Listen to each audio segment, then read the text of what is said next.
Há 65 milhões de anos atrás, ocorreu um evento que até uma criança no ensino fundamental já conhece. Um meteorito colidiu com o planeta Terra, fazendo com que todos os dinossauros desaparecessem de uma só vez. Mas será que isso realmente aconteceu? Haveria alguma possibilidade de ter acontecido algo mais complexo e mais curioso? Como o planeta ficou após 1 minuto da grande colisão? E que tal 1 ano, ou talvez 10 milhões de anos depois? Se você não consegue encontrar uma resposta, fique tranquilo. Muito bem-vindos a este canal. Nós vamos lhes contar tudo a partir de agora. Então, vamos lá. Extinção do Cretáceo-Paleógeno. Esse evento não somente deu fim ao Cretáceo, mas também pôs um ponto final em um período formado por 3 eras e que durou cerca de 200 milhões de anos, chamado Mesozoico. E assim abriu-se as cortinas de uma nova era, a era que nós vivemos atualmente, chamada Cenozoico. Não foram somente os dinossauros que foram extintos. Grandes répteis marinhos e até mesmo moluscos como o amonoide, uma criatura ancestral que já existia desde o Devoniano, foram totalmente extintas. Praticamente toda a cadeia do ecossistema foi destruída. Mas ainda assim, a extinção do Cretáceo-Paleógeno não foi a maior extinção da história. No Permiano, onde 96% dos seres marinhos e 73% dos vertebrados terrestres foram extintos, ou muito antes disso, na extinção em massa do Ordoviciano, ambas foram imensamente maiores. E bilhões de anos atrás disso, ainda aconteceu um grande cataclisma, onde a concentração de oxigênio na atmosfera aumentou drasticamente e a composição da biosfera virou de ponta cabeça. Ainda ocorreram outras extinções em escala mundial, como a biota franceviliana ou a biota de Hainan, onde um grupo de seres vivos desapareceram por completo, sem deixar descendentes. Para entender a escala disso, imaginem que todos os animais e plantas do mundo desaparecessem, e então uma nova vida começasse a nascer, de onde praticamente não existia mais nada. Mas então por que a extinção do Cretáceo-Paleógeno se tornou a mais famosa? Isso se deve ao fato de sabermos muito mais sobre ela do que sobre as demais extinções ocorridas até então. Um cidadão comum pode até saber sobre a extinção que acabou com os dinossauros, mas nunca ouviu falar sobre os Gorgonops, que desapareceu na extinção do Permiano. Vamos então falar sobre o tal asteroide. Hoje em dia, os cientistas estão quase certos de que a colisão do asteroide foi a principal causa da extinção. Porém, a ideia de que essa colisão tenha simplesmente apagado tudo em um piscar de olhos não está certa. Por outro lado, alguns pesquisadores insistem em uma antiga suposição de que quase todos os animais de grande porte tenham morrido por conta de uma grande pandemia. Essa teoria até tem fundamento, mas esse assunto vai ficar para outro vídeo. O que podemos dizer com certeza é que realmente houve um cataclisma, mas isso não aconteceu subitamente. Foi algo que durou por anos ou até milhares de anos. Agora vamos mostrar em detalhes como foi essa grande mudança. Por sorte, nós possuímos uma máquina do tempo real chamada geologia. O impacto que mudou o destino. Na Terra, os dinossauros. No mar, monossauros e plesiosáurea. E nos céus, os pterossauros. No final do Cretáceo, os répteis dominavam o mundo. Em termos de evolução, os mamíferos e aves primitivas já estavam muito mais à frente. Mas mesmo assim, eles não foram capazes de ocupar uma posição dominante. Mas assim que o tal asteroide ou cometa caiu na Terra, tudo mudou. Até hoje, os livros nos dizem que isso ocorreu há 65 milhões de anos atrás. Mas estudos recentes mostram que a grande colisão já havia ocorrido há cerca de 1 milhão de anos atrás. O tamanho desse corpo celeste chegava a 10 quilômetros de diâmetro e caiu na península de Yucatán, no atual território mexicano. O local da queda é conhecido pelos pesquisadores como Cratera de Chicxulub.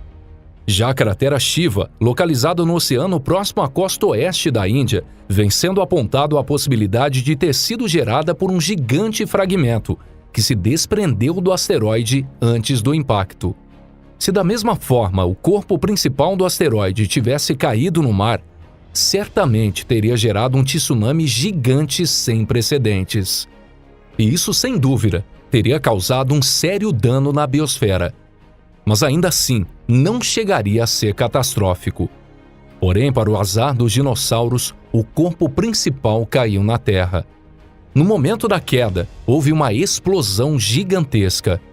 Após uma imensa quantidade de rochas serem lançadas no espaço, as mesmas caíram de volta na Terra, se tornando uma chuva de fogo e cobrindo todo o planeta em chamas. Não há dúvidas de que já nesse estágio, muitos animais tivessem perdido suas vidas. Mas isso ainda não era o pior. Ainda mais desesperador do que isso foi que após a chuva de fogo, um novo amanhecer nunca chegava, não importava quanto tempo passasse. E o problema não estava no Sol. O problema estava no planeta Terra. Devido a uma grande quantidade de poeira lançada na atmosfera, muitos anos passaram sem a luz do Sol. E mesmo o dia mais claro era semelhante a uma noite de lua cheia, ou talvez ainda mais escuro. A temperatura caiu algumas dezenas de graus e as calotas polares aumentaram. A fotossíntese também foi interrompida e muitas espécies de plantas desapareceram. Os dinossauros que se alimentavam de plantas morreram de inanição ou asfixiados. E os carnívoros que se alimentavam de animais herbívoros também morreram igualmente de fome ou por falta de oxigênio. A vingança dos sinapsídeos.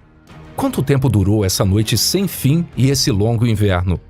Apesar de os cientistas ainda não poderem responder a essa pergunta, acredita-se que tenha durado alguns anos. Assim que a poeira do ar se assentou, o longo inverno finalmente chegou ao fim. E então veio a primavera. Mas quando o sol recuperou seu brilho no céu, uma vista sinistra se estendia pela terra. Tentem imaginar. Florestas mortas por todos os lados. E as carcaças dos gigantes animais espalhadas por aí. O mar desolado e sem vida carregava as carcaças das conchas e dos seres marinhos para a costa, formando uma montanha de ossos. O planeta se tornou em um gigante cemitério comunitário, onde herbívoros e carnívoros, uma vez inimigos, agora repousavam juntos. Qual ser poderia sobreviver a uma situação como essa? Primeiramente, é bastante claro que foram pequenos animais que se alimentavam de cadáveres, líquenes e pequenos brotos. No caso das plantas, o que melhor se adaptou foi aquele que sobreviveu a anos de inverno. E na tão esperada primavera, possuía sementes ou esporos capazes de germinar novamente. O fato do solo estar extremamente fértil também ajudou. Imaginem quanto de humus cobria a Terra naquele momento. Na história do nosso planeta, podemos encontrar muitos exemplos onde a camada dominante do mundo animal foi alterada. Por exemplo, no período Carbonífero, o planeta era dominado por gigantes insetos e anfíbios, mas ao entrar no Permiano, foram seus descendentes sinapsídeos que prosperaram. O Gorgonops, citado anteriormente, também fazia parte desse grupo. Entre esses dominantes da Terra, o único que sobreviveu à extinção do Permiano foi o Sinodontes, que fazia parte do grupo Therapsida. Semelhante a ambos, mamíferos e répteis, eles supostamente herdaram um ponto forte de seus ancestrais, mas após o Permiano, já no Triássico, eles acabaram perdendo espaço para a ascensão dos ancestrais dos dinossauros. Durante o Mesozoico, os descendentes dos Sinodontes viviam apenas em um cantinho da biosfera. Eles eram pequenos animais que se alimentavam de plantas, insetos, cadáveres e ovos de dinossauros. Entre eles, existia um ser que viveu no Triássico chamado Adelobasileus, que se parecia muito com um rato, tanto na aparência quanto no tamanho. Eles derrotaram os répteis e, sonhando com um dia retomar a hegemonia do mundo animal, foram evoluindo pouco a pouco. E a queda do meteorito e o longo inverno que se seguiu lhes deram uma chance de realizar seus sonhos. Talvez vocês já tenham percebido, mas os descendentes dos sinodontes eram mamíferos. Apenas 100 mil anos após a queda do meteorito, o número de espécies de mamíferos dobraram. E após 700 mil anos, as primeiras espécies grandes já apareceram. Sua velocidade de crescimento era tremenda. Os ancestrais dos humanos estavam entre eles.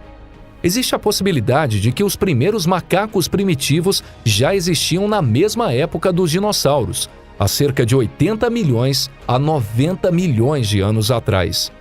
Entre as espécies que escaparam da grande extinção, havia um primata primitivo chamado Purgatórios, cuja aparência se assemelhava mais a um esquilo do que a um macaco atual. Originalmente habitavam na América do Norte, mas por serem extremamente ágeis e onívoros, se espalharam praticamente pelo mundo inteiro. Em uma era onde poderosos e terríveis dinossauros estavam extintos e mamíferos carnívoros e aves de rapina ainda não existiam, os pequenos purgatórios viviam seu maravilhoso dia a dia sem medo. O vídeo de hoje fica por aqui. Muito obrigado por assistir. Esperamos que vocês tenham gostado. Muito sobre a origem dos humanos ainda não foi desvendado, mas talvez o Purgatórios tenha sido o nosso antepassado direto. Seja como for, somos descendentes dos sinodontes, e eles retomaram o domínio da natureza e conquistaram poder e hegemonia nunca sonhada pelos seus ancestrais. Isso quer dizer que nós não temos que ver a extinção dos dinossauros como uma tragédia, mas sim como um gratificante presente da natureza. O maior presente para o nosso canal é o seu like, compartilhamento e a sua inscrição. Agradecemos do fundo do coração o apoio de vocês. Chegou a hora de nos despedir, mas logo estaremos de volta. Até mais!